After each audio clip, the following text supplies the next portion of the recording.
On ne peut pas écrire la pluie, encore moins la décrire. D'ailleurs, ici, c'est vraiment l'orage. Et il faudrait inventer un langage égal au choc physique de la pluie. À son tintement mat de rivière verbale, au défi de sa chute limpide, cataracte incolore dans les gestes énervés du vent.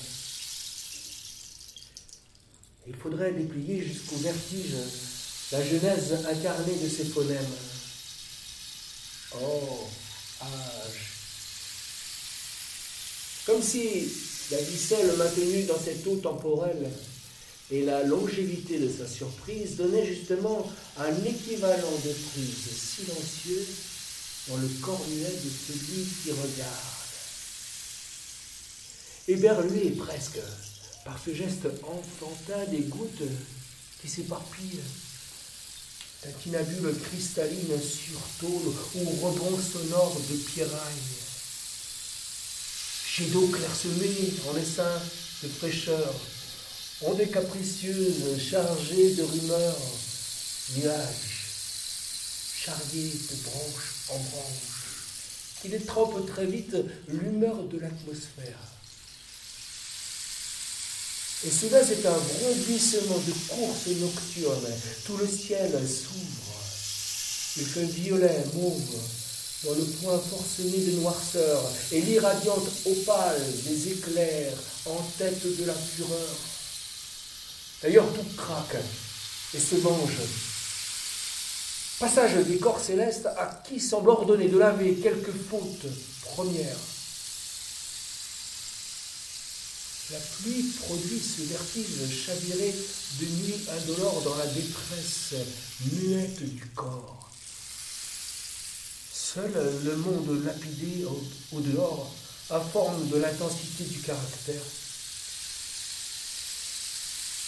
Même la main posée au départ de la pluie pour l'accueillir ou saluer en ondée passagère est chassée sans merci par le gouffre monstrueux du vent qui roule depuis les cieux, déchaînés d'atmosphère.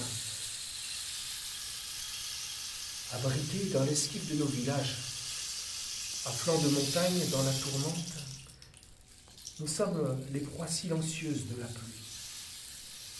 Elle déplie une verrière sensible, sensitive de vide, une eau première translucide, une durée spirituelle.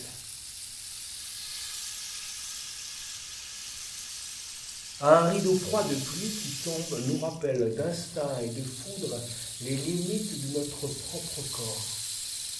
Nous qui restons requis comme jamais derrière les vitres, derrière les plis, en cretonne de la fenêtre à la regarder s'abattre, sourde, rebondir en gésine, frapper d'aplats soyeux, en rage, la célérité froide, sourde et miraculeuse de sa tête de course.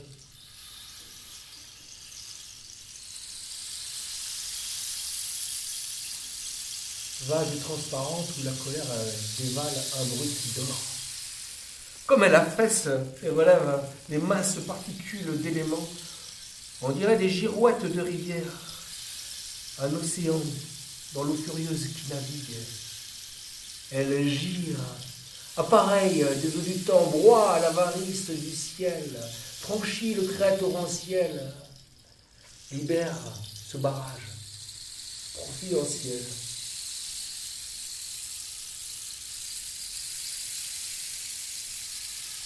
On ne peut comparer à rien le miracle lapidaire de la pluie, car c'est de la gaieté sensorielle et muette de notre corps qu'elle provient.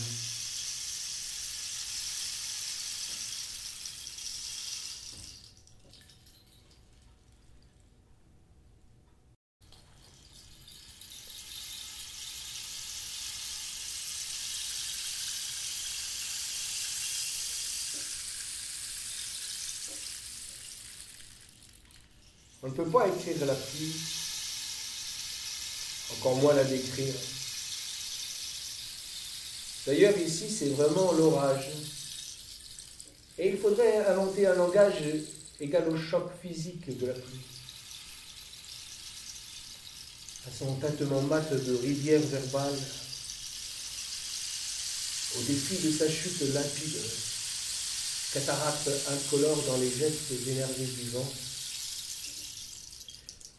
Il faudrait déplier jusqu'au vertige la genèse incarnée de ces phonèmes. Oh, âge. Comme si la vie seule maintenue dans cette eau temporelle et la longévité de sa surprise donnaient justement un équivalent de prise silencieux dans le corps muet de celui qui regarde. Éberlué presque,